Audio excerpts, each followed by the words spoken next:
President of the United States, J.D. Vance, is making waves, not for policy, but for faith. Recently, he openly expressed his hopes that his Hindu wife, Usha Vance, will one day embrace Christianity.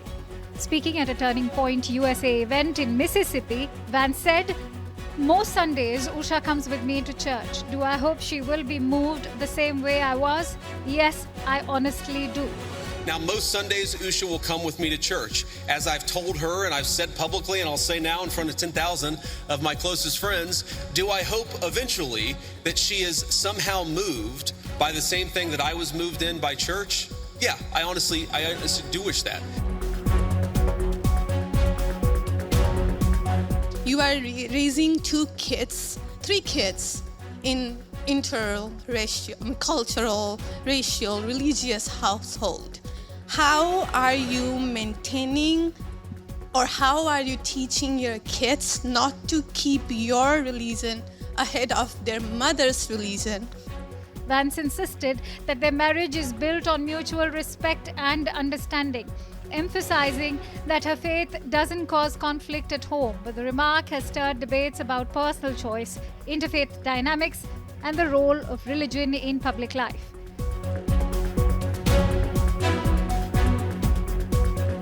Usha Vance, who is Hindu, has said clearly she does not intend to convert. She ensures their children experience both Christian and Hindu traditions, from attending church to trips to India and learning about Hindu culture. Interestingly, Usha played a pivotal role in J.D. Vance's own religious journey when they met at Yale Law School.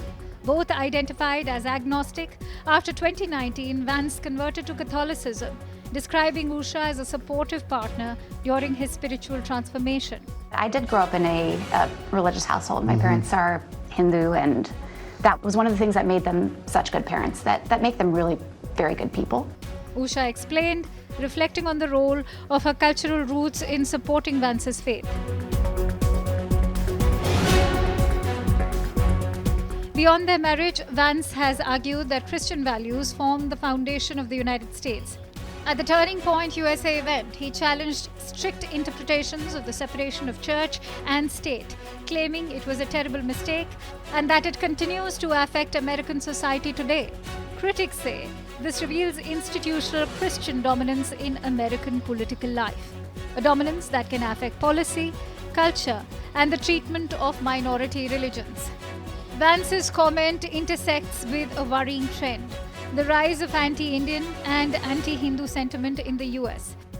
Recent years have seen attacks on Indian Americans, online hate speech, and racially charged incidents, some tragically violent.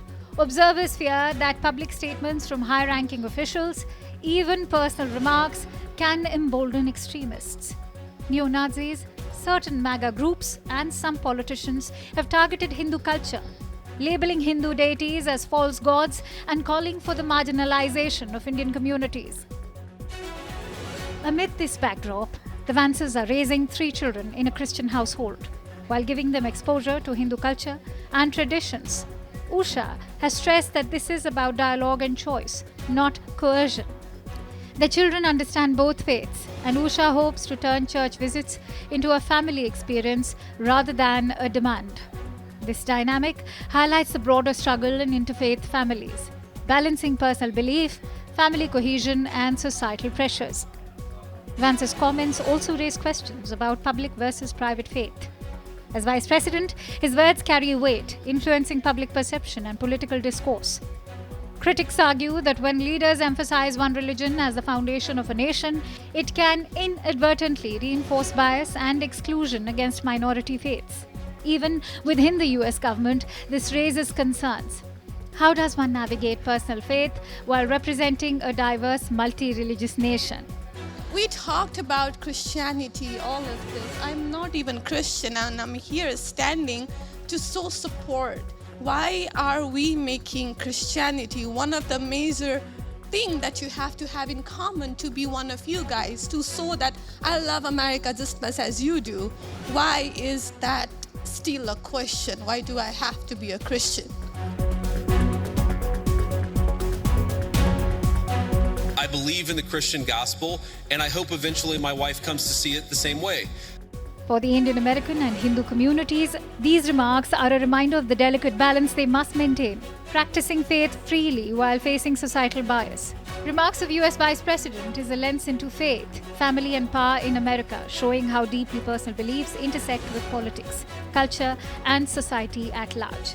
And in a nation where religion and politics often collide, every word from leaders like J.D. Vance carries weight, shaping the future of America.